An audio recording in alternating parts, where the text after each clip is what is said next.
दोस्तों, ये कहानी है एक ऐसे 9 साल के बच्चे की जिसका बचपन किसी नर्क से कम नहीं था। लेकिन उस बच्चे ने हार नहीं मानी और पूरी दुनिया को अपने कदमों पर झुका दिया। चलिए देखते हैं कैसे। तो कहानी की शुरुआत सन 1172 से होती है, जहां हम अभी के नॉर्थ वेस्टर्न चाइना के इलाके को देखते हैं, जिसे उस समय टेंगुट किंगडम के नाम से जाना जाता था, जिसको टेंगुट राजवंश ही चलाता था। यहाँ पर कई सारे मंगोलियन ट्राइब्स के ग्रुप्स रहते थे, जिनके सरदार को खान कहा जाता था। इस ट्राइब्स के खानों की आपस में बहुत गहरी दुश्मनी होती थी, क्योंकि ये सभी लोग पावर में बने रहना चाहते थे, जिसके चलते इनके बीच अक्सर लड़ाइयाँ चलती ही रहती थी। इन लड़ाइयों में बहुत सारे लोग मारे जाते थे। मंगोलों की दुनिया में कोई नियम कानून नहीं थे, इसलिए इनको एक सुप्रीम खान की सख्त जरूरत थी, ताकि ये सभी लोग एकजुट होकर रह सकें। यहाँ से सीन शिफ्ट होता है और हम एक आदमी को देखते हैं जिसका नाम येसुई था, और ये चाइना के वेस्ट साइड से एक छोटा मोटा खान था। इस समय येसुई एक सफर पर निकला था। उसके साथ उसका 9 साल का बेटा तेमुजिन भी था। दरअसल येसुई अपने बेटे के लिए एक वाइफ ढूंढने के लिए निकला था। रात होने पर वो अपने दोस्त के ट्राइब पर आराम करने के लिए रुकते हैं। वहीं जब तेमुजिन अपने घोड़े के पास खड़ा होता है तो उसके पास एक छोटी लड़की आती है जिसका नाम बोटे था। वो उससे उसका नाम पूछती है और कहती है कि तुम यहाँ क्यों आए हो, जिस पर तेमुजिन उसे अपना नाम बताकर कहता है कि वो अपने फादर के साथ उसके लिए एक वाइफ ढूंढने के लिए आया है। तभी बोटे उससे कहती है कि तुम्हें मुझसे ही शादी करनी चाहिए। इतना कहते हुए वो वहाँ से चली जाती है। रात में जब तेमुजिन अपने फादर के पास बैठा होता है तो उसके फादर उसे कहते हैं कि मुझे तुम्हारे लिए एक ऐसी वाइफ चाहिए जो सबसे ताकतवर समुदाय से हो। तभी तेमुजिन अपने फादर से कहता है कि मैं खुद ही अपने लिए लड़की चूज करूंगा। तेमुजिन की जिद के बाद उसके फादर उसे अपने दोस्त की ट्राइब से किसी एक लड़की को चुनने की इजाजत दे देते हैं। अब सुबह होते ही तेमुजिन के फादर उस ट्राइब की सभी लड़कियों को लाइन में खड़ा करके उनके पैरों को गौर से देखते हैं, क्योंकि उनका मानना था कि एक स्ट्रॉन्ग लेग्स वाली लड़की ही अपने पति को खुश रख पाती है। इसके बाद तेमुजिन एक एक लड़की को देखता जाता है और लास्ट में वो बोटे को अपनी पत्नी चुनता है और उन दोनों की शादी हो जाती है। लेकिन शादी होने के बाद भी वो दोनों आने वाले 5 साल तक एक साथ नहीं रह सकते थे, क्योंकि ये उनकी ट्राइब्स का नियम था। अब तेमुजिन और उसके फादर का यहाँ से जाने का समय हो जाता है। लेकिन जाने से पहले तेमुजिन बोटे को एक नेकलेस गिफ्ट करता हुआ उसे कहता है कि वो उसके लिए जल्द ही वापस आएगा। यहाँ से येसुई तेमुजिन और अपने लोगों के साथ सफर पर निकल जाता है। कुछ दूर चलने के बाद वो लोग एक जगह पर आराम करने के लिए रुकते हैं। यहाँ पर वो सभी लोग काफी सतर्क थे, क्योंकि ठीक उनके सामने थोड़ी दूर एक और खान की ट्राइब के लोग बैठे थे। थोड़ी देर बाद उस खान का एक आदमी येसुई के लिए एक कटोरी में दूध लाता है, जिसका मतलब शांति का पैगाम था, और वो लोग समझौता करना चाहते थे। येसुई वो दूध की कटोरी ले लेता है और सामने बैठे खान के लिए भी अपनी तरफ से एक दूध की कटोरी भेजता है। येसुई के आदमी येसुई को खुद वो दूध पीने से पहले अपने किसी नौकर को पिलाने के लिए बोलते हैं, लेकिन येसुई उन्हें ऐसा करने से मना कर देता है, क्योंकि वो उस खान का विश्वास नहीं तोड़ना चाहता था और खुद ही वो दूध पी जाता है। दूसरी तरफ खान भी येसुई का भिजवाया हुआ दूध पी लेता है। थोड़ी देर बाद जब वो लोग अपना सफर फिर से जारी रखते हैं तो रास्ते में अचानक ही येसुई के सीने में बहुत तेज दर्द होने लगता है, जिससे वो अपने घोड़े से गिरकर मर जाता है। यहाँ हमें पता चलता है कि ये सब उस खान के दिए गए दूध के कारण हुआ था, क्योंकि खान ने उस दूध में जहर मिलाकर दिया था। तभी तेमुजिन अपने फादर के पास जाता है, लेकिन उसके साथ के सभी लोग उसे यहीं पर अकेला छोड़कर वहाँ से जाने की तैयारी करने लगते हैं, क्योंकि उनके बीच एक परंपरा थी जिसमें उनका मानना था कि उन्हें किसी मजबूत इंसान को ही फॉलो करना चाहिए। अब जबकि येसुई जो उनका राजा था उसकी डेथ हो चुकी थी, इसलिए येसुई के लोग अपने लिए एक नए राजा की तलाश में निकल रहे थे। जिसके बाद तेमुजिन अपनी माँ के साथ अपने पिता येसुई का अंतिम संस्कार करता है। येसुई के पास जो बहुत सारी भेड़ें और बकरियां थी, अब वो सब येसुई के सबसे खास सैनिक जिसका नाम टारगुटाई था उसने रख ली थी। ये देखते हुए तेमुजिन की माँ उसे बद्दुआ देते हुए कहती है कि मेरा बेटा एक दिन तुम्हें ढूंढकर जरूर मारेगा। टारगुटाई ये सुनकर सोच में पड़ जाता है कि कहीं आगे चलकर ये बच्चा उसे सच में ना मार दे, इसलिए वो उसे उसी वक्त मारने के लिए आगे बढ़ता है। लेकिन मंगोलों में एक रिवाज था जिसके हिसाब से किसी को मारने से पहले वो उसकी हाइट को उनके रथ के पहिए से नापते थे और वो कभी भी बच्चों को नहीं मारते थे। जब टारगुटाई तेमुजिन की हाइट को उनके रथ के पहिए से नापता है तो उसकी हाइट कम निकलती है और तेमुजिन अभी बच्चा था इसलिए वो बच जाता है। लेकिन टारगुटाई उसकी माँ को बोलता है कि वो अगले साल तेमुजिन को मारने जरूर आएगा और तब तक उसकी हाइट और उम्र भी बढ़ चुकी होगी। कुछ महीनों बाद जब सर्दी आ जाती है तो तेमुजिन के पास छुपने के लिए कोई भी जगह नहीं थी। तभी उसे अपने फादर की बात याद आती है कि उन्होंने कहा था कि गॉड टेंगरी उनकी बुरे वक्त में मदद जरूर करेंगे। इसीलिए वो सीक्रेट माउंटेन की तरफ जाने लगता है, लेकिन रास्ते में अचानक उसका पैर बर्फ से जमी झील पर टिक जाता है और वो उस झील के अंदर ठंडे पानी में गिरकर डूबने लगता है। वो डूबकर मरने ही वाला था, लेकिन तभी वहाँ उसकी ही उम्र का एक लड़का जिसका नाम जमूखा था उसे झील से बाहर लाकर उसकी जान बचा लेता है। यहाँ पर जमूखा और उसका बड़ा भाई तेमुजिन को अपने साथ घर ले जाते हैं और उसे खाना खिलाते हैं। तेमुजिन उसकी जान बचाने के लिए उनका शुक्रिया अदा करता है। इसके बाद जमूखा और उसका भाई अपने अपने हाथ पर कट लगाकर अपना खून दूध में मिलाकर तेमुजिन को वो दूध पीने को कहते हैं। तेमुजिन वो दूध पी जाता है और अब वो 2 नहीं बल्कि 3 भाई बन गए थे। उन्होंने तेमुजिन को अपना भाई बना लिया था। अगली सुबह टारगुटाई अपने लोगों के साथ तेमुजिन को ढूंढता हुआ यहाँ आ जाता है ताकि वो तेमुजिन को जान से मार सके। टारगुटाई के लोग तेमुजिन को पकड़कर उसे अपने साथ मारने के लिए ले जाते हैं, लेकिन जब वो तेमुजिन की हाइट रथ के पहिए से नापते हैं तो अभी भी उसकी हाइट उतनी ही थी जितनी की पहले थी, जिस वजह से वो लोग तेमुजिन को तब तक के लिए कैदी बनाकर रख लेते हैं जब तक कि उसकी हाइट नहीं बढ़ जाती। इनके ट्राइब में एक बूढ़ा आदमी था जो कि कैद में तेमुजिन को रोज खाना खिलाता था और उसके जख्मों पर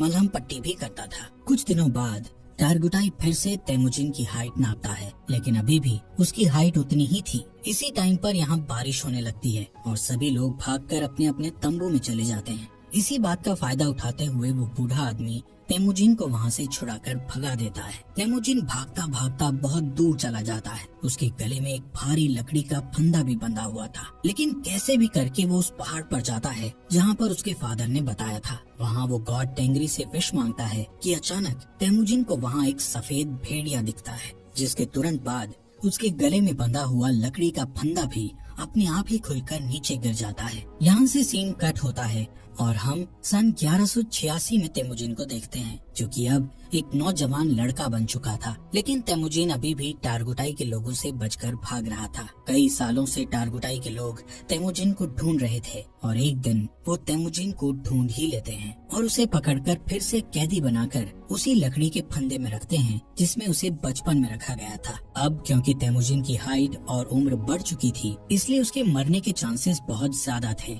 लेकिन टारगुटाई उसे जान से नहीं मारता क्योंकि वो उसे अपनी जान की भीख मांगते हुए देखना चाहता था। लेकिन तेमुजिन टारगुटाई से बोलता है कि मैं खुशी खुशी मर तो सकता हूँ, लेकिन तुम्हारे आगे अपनी जान की भीख कभी नहीं मांगूंगा। ये सुनकर टारगुटाई उसे टॉर्चर करना शुरू कर देता है और उसे कहता है कि अब मैं तुम्हें धीरे धीरे तड़पा तड़पा कर मारूंगा। यहाँ पर हम देखते हैं कि वो बूढ़ा आदमी अभी तक जिंदा था और वो फिर से तेमुजिन के पास जाकर उसे पानी पिलाता है। उसी दिन शाम को जब सभी लोग आपस में बिजी थे तो टारगुटाई तेमुजिन के पास अकेला उससे बात करने जाता है। इसी बात का फायदा उठाकर तेमुजिन उसी लकड़ी के फंदे से जिससे उसे बांधा गया था उससे टारगुटाई को मारकर वहाँ से भाग जाता है। अब टारगुटाई को मारकर वो खुद खान बनने के लिए तैयार था। अब यहाँ पर वो सबसे पहले अपनी वाइफ के पास जाता है जिससे उसने बचपन में शादी की थी। वो बोटे के पास जाता है जो अब बड़ी हो चुकी थी और बहुत खूबसूरत भी।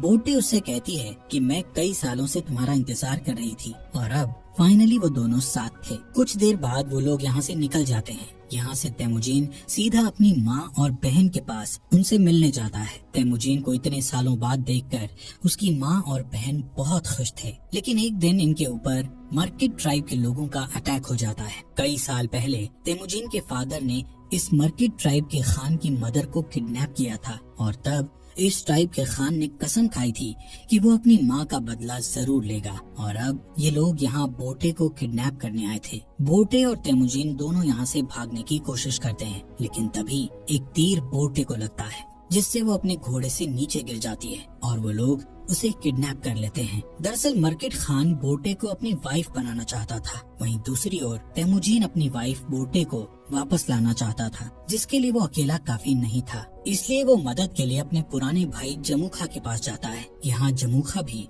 एक ट्राइब का खान था जो कि बहुत पावरफुल ट्राइब थी। जमूखा तेमुजिन की मदद करने के लिए तैयार था, लेकिन लड़ाई के लिए वो तेमुजिन को 1 साल का इंतजार करने के लिए कहता है, क्योंकि उसे बाकी ट्राइब्स पर अटैक करके उन्हें अपने अंडर लेना था। समय के साथ साथ 1 साल भी बीत जाता है और वो वक्त आ जाता है जब वो दोनों भाई मिलकर अपनी सेना लेकर मर्किट ट्राइब पर अटैक करते हैं। लड़ाई में वो सभी लोगों मर्किट ट्राइब के खान और उसकी सेना को मारकर उनका जरूरी सामान अपने साथ उठा लेते हैं। वहीं एक टेंट में बोटे बैठी थी जो कि प्रेग्नेंट थी। इसके बावजूद भी तेमुजिन उसे अपना लेता है। उसी रात ये लोग अपनी जीत का जश्न मनाते हैं और तेमुजिन के साथ और भी कई लोग जुड़ जाते हैं जो उसे वहाँ मिले सामान को सभी में बांटने के लिए कहते हैं, जिसमें से तेमुजिन सिर्फ 10% सामान ही अपने पास रखता है और बाकी 90% वहाँ के लोगों में बांट देता है। तेमुजिन उन मरे हुए लोगों के परिवारों को भी कुछ सामान देता है जिन्होंने लड़ाई में अपनी जान गंवाई थी।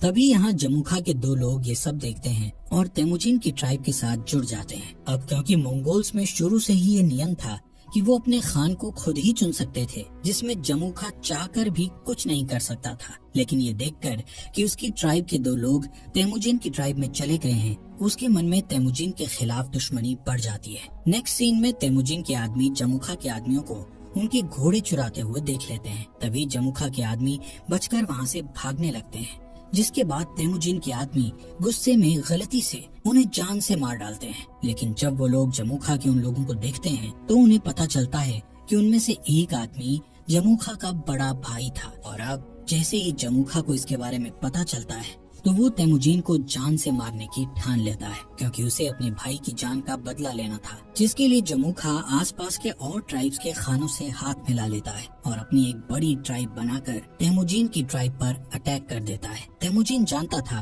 कि वो लोग ये जंग नहीं जीत सकते, क्योंकि उसके पास इतने सैनिक नहीं थे जितने जमुखा के पास थे। इसलिए वो अपनी ट्राइब की औरतों और बच्चों को वहाँ से जाने के लिए कहता है और बाकी लोगों को लड़ने के लिए बोलता है। इस लड़ाई के बीच तेमुजिन अपने सैनिकों के साथ हार जाता है और जमुखा उसे और उसके सैनिकों को बंदी बना लेता है। जमुखा तेमुजिन को अभी भी भाई बोलता था, लेकिन वो अपने बड़े भाई की जान का बदला लेना चाहता था। इसलिए वो तेमुजिन को अपनी जान बचाने के लिए गिड़गिड़ाते हुए देखना चाहता था। इसके बाद वो तेमुजिन को अपना गुलाम बना लेता है और किसी और ट्राइब के लोगों को बेच देता है, जहाँ सजा के तौर पर तेमुजिन को रेगिस्तान में काफी दूर पैदल चलना पड़ता है। बहुत दूर चलने के बाद ये लोग एक शहर पहुँच जाते हैं जहाँ टेंगुट डायनेस्टी का शासन था। ये लोग तेमुजिन को एक जगह बैठाते हैं ताकि दूसरे लोग उसको देखकर उसे खरीद सकें। एक दिन इस सल्तनत का राजा बाजार आया हुआ था। तभी वो तेमुजिन को देखता है और उसे चंद पैसों में खरीदने के लिए अपने लोगों से बात करता है। लेकिन उस राजा के लोग तेमुजिन को खरीदने से उसे मना करते हैं, लेकिन फिर भी वो तेमुजिन को खरीद लेता है। इसके बाद तेमुजिन को एक पिंजरे जैसे कमरे में रखा जाता है जो शहर के बीचों बीच था, ताकि बाहर से लोग उसे देखकर हंस सकें और उसका मजाक उड़ाते हुए मस्ती कर सकें। यहाँ पर तेमुजिन को देखने के लिए एक बुद्धिस्ट मंक हर रोज आता था और उससे माफी मांगता था। एक दिन तेमुजिन बुद्धिस्ट मंक के साथ एक समझौता करता है कि अगर तुम मेरी वाइफ को ढूंढोगे तो मैं आगे चलकर इस गांव को कभी नुकसान नहीं पहुंचाऊंगा। जिसके बाद वो बुद्धिस्ट मंक बोटे को ढूंढने के लिए रेगिस्तान में निकल जाता है। लेकिन बुद्धिस्ट मंक एक बूढ़ा इंसान था, इसलिए वो गर्मी के मारे बेहोश होकर वहीं मर जाता है। वहीं खुशकिस्मती से बोटे को उस मरे हुए बुद्धिस्ट मंक के पास वही नेकलेस मिलता है जो उसे तेमुजिन ने दिया था, जिससे उसे पता चल जाता है कि तेमुजिन अभी भी जिंदा है। इसके बाद बोटे अपने पति को ढूंढने के लिए शहर में निकल जाती है और यहाँ पर उसे तेमुजिन एक पिंजरे में बंधा हुआ मिलता है। उसी रात बोटे यहाँ के सिपाही को रिश्वत देकर तेमुजिन को यहाँ से भगा लेती है और तेमुजिन देखता है कि उसका बेटा बड़ा हो चुका है और बोटे की एक बेटी और भी है। बोटे तेमुजिन को घर ले आती है। यहाँ अब पूरा परिवार हंसी खुशी रहने लगता है। एक दिन बोटे तेमुजिन से कहती है कि सभी मंगोल्स एक जैसे ही होते हैं, सभी चोरी करते हैं और एक दूसरे को मारते हैं। मंगोल्स के लिए ये चीज एक आम बात है, लेकिन बोटे की इस बात का तेमुजिन पर बहुत गहरा प्रभाव पड़ता है और वो अपनी फैमिली को छोड़कर वहाँ से निकल जाता है। वो डिसाइड करता है कि अब वो सभी ट्राइब्स को मिलाकर एक नया मंगोल राज बनाएगा, जिसमें सभी के बीच नियम और कानून होंगे। तेमुजिन अब डिसाइड कर चुका था कि अगर इस काम को पूरा करने के लिए उसे किसी की जान भी लेनी पड़े तो वो पीछे नहीं हटेगा। वो 3 नियम बनाता है, जिसमें पहला नियम था कि औरतों और बच्चों को कभी नहीं मारा जाएगा। दूसरा नियम था कि दुश्मन से मरते दम तक लड़ा जाएगा और तीसरा नियम ये था कि कोई भी अपने खान को धोखा नहीं देगा। यहाँ से सीन कट होता है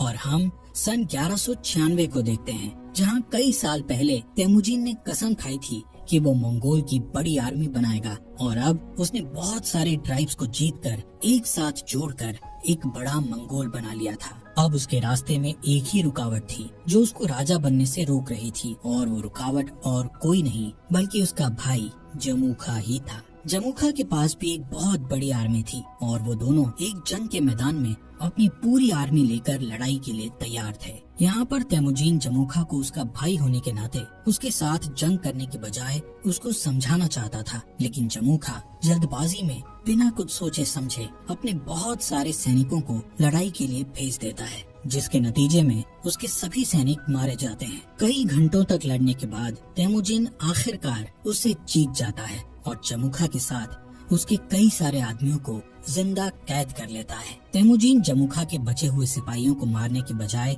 उन्हें अपनी आर्मी में शामिल कर लेता है। यहाँ पर तेमुजीन जमूखा के ट्राइब में उसी बूढ़े आदमी को देखता है जिसने तेमुजीन की मदद की थी। तेमुजीन उस बूढ़े आदमी को अपनी ट्राइब का एडवाइजर बना देता है। रात को तेमुजीन जमूखा के पास आकर बैठता है और उसे कहता है कि भाई, ये जो अपना अपना राज बड़ा करने का लालच है, ये आज उन्हें जिंदगी के ऐसे मोड़ पर ले आया है कि उन्हें अब एक दूसरे की जान लेनी पड़ रही है। जमूखा तेमुजीन से कहता है कि अगर मैं तुम्हारी जगह पर होता तो मैं अपने दुश्मन के सभी सिपाहियों को मार गिराता। दोस्तों, इस बात से हमें ये पता चलता है कि तेमुजीन और जमूखा की सोच कितनी अलग थी। इस बातचीत के बाद तेमुजीन अपने भाई जमूखा को माफ कर देता है और उसे यहाँ से जाने के लिए कहता है। इसके बाद हम बोर्टे को देखते हैं जो तेमुजीन के पास आई हुई थी। तेमुजीन बोर्टे और अपने बच्चों को देखकर बहुत खुश होता है। यहाँ से सीन शिफ्ट होता है और हम सन 1206 में तेमुजीन को देखते हैं, जो इस समय सारे मंगोल्स का खान बन गया था, जिसका नाम गेंगीज खान पड़ गया था और उसे एक और नाम से भी जाना जाने लगा था, जो कि था चंगेज खान। इसके बाद उसने पूरे के पूरे टेंगुट साम्राज्य का खात्मा कर दिया था और एक नए सिरे से साम्राज्य की स्थापना की। उसने मोनेस्ट्री शहर को उस मंक की आखिरी इच्छा समझकर छोड़ दिया, क्योंकि उस मंक ने तेमुजीन से कहा था कि अगर मैं तुम्हारी पत्नी को ढूंढकर तुम्हारे बारे में बता दूं, तो तुम इस मोनेस्ट्री शहर को तबाह नहीं करोगे और आगे चलकर ये मोनेस्ट्री शहर मंगोल साम्राज्य का फाउंडर बना। एक ऐसा साम्राज्य जो कि इतिहास के सबसे बड़े साम्राज्यों में से एक था। दोस्तों, हमारे फॉक्स एक्सप्लेनर हिंदी चैनल को सब्सक्राइब करना मत भूलना।